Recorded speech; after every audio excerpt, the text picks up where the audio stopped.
In 2023, Abhishek Bachchan posted a tweet praising his wife Aishwarya Rai's performance in Ponniyin Selvan 2. A troll replied, "Now let her sign more movies and you take care of Aradhya." Abhishek replied, "Let her sign? Sir, she certainly doesn't need my permission to do anything, especially something she loves." The reply went viral. People called it a green flag moment. They celebrated him, they praised him, they shared it thousands of times. And that's exactly where I want to stop today. Because think about what we just did. We celebrated a husband for saying his wife doesn't need his permission. We found it remarkable, which means somewhere quietly we still expect the opposite to be normal. The idea that a wife needs her husband's permission to live her life didn't appear out of nowhere. It was built deliberately over centuries.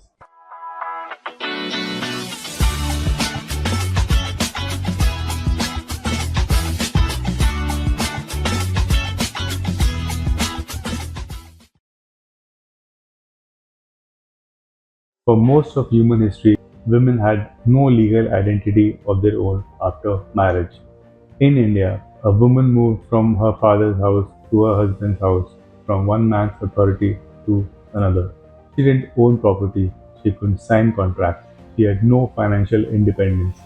Her entire existence was legally and socially tied to the man she married. Permission wasn't just a cultural habit, it was the law. And then the laws changed. Women got the right to vote, to own property, to work, to divorce, to live independently.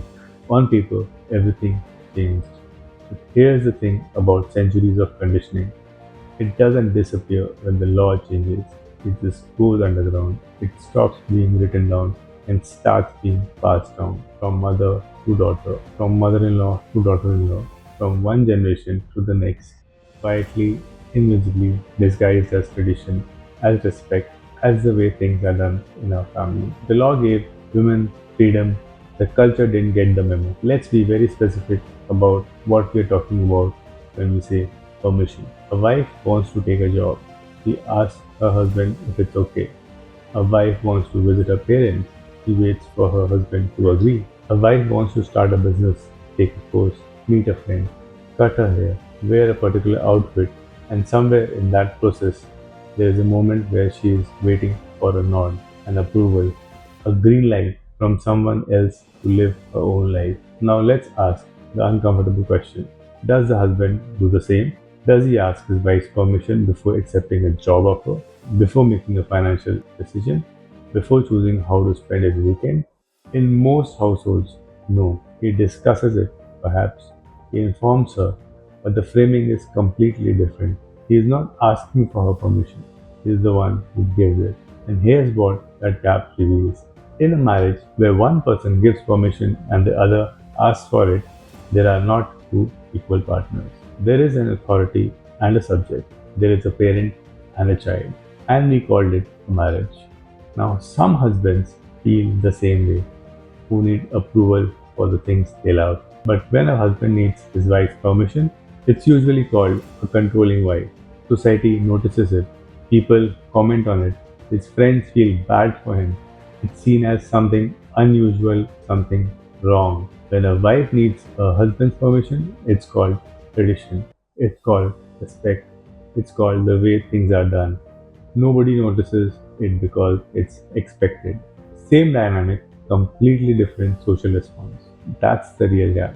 It's not that one is right, one is wrong, but only one of them has been normalized. There is a difference between permission and consultation, and that difference is everything. Consultation sounds like, "I'm thinking of taking this job. What do you think?" Permission sounds like, "Can I take this job?" One is two equals making a decision together. The other one is one person asking another person for the right to make a decision about their own life. Healthy marriages are full of consultations. Two people who share life talk to each other. They consider each other's feelings, schedules, finances, and plans.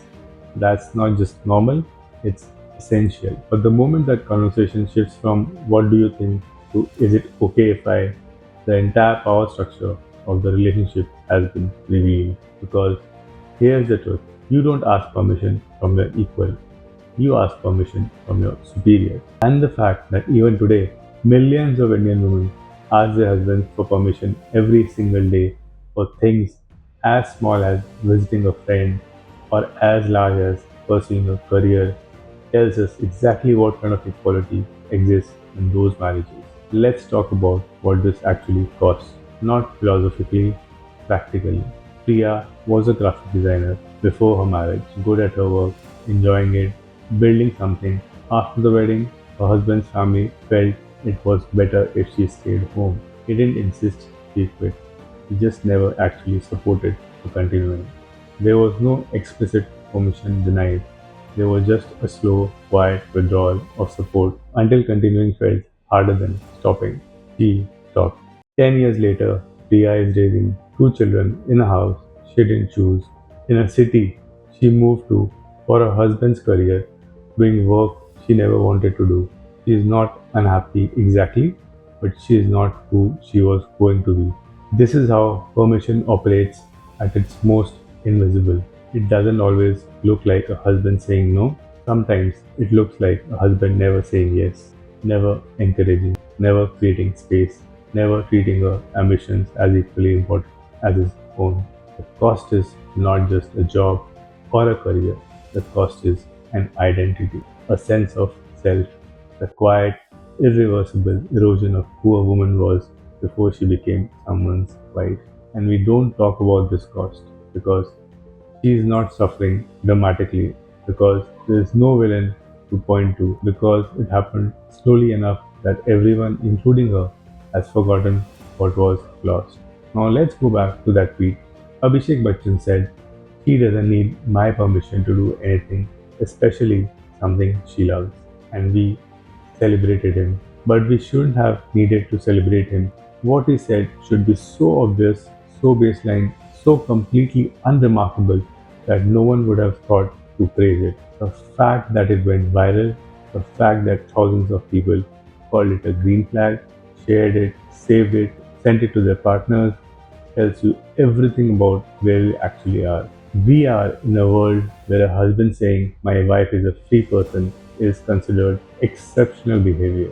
That's not a green flag, that's the bare minimum. And the fact that we are treating the minimum like a milestone tells you how far we still have to go. So here's the flip. Question was never, should a wife need a husband's permission? The real question is, how did we build a world where that question even makes sense? Because the moment you love someone truly, completely, you don't want to control them. You want to see them fully alive, fully themselves, doing the things they love, becoming the person they were always going to be. Control is not love, permission is not respect, and a marriage where one person needs to ask the other for the right to live their own life is not a partnership. It's just a comfortable cage. If this made you think about the relationships around you, share it with someone who needs to hear it. And if you want more conversations like this, subscribe. I'll see you in the next one.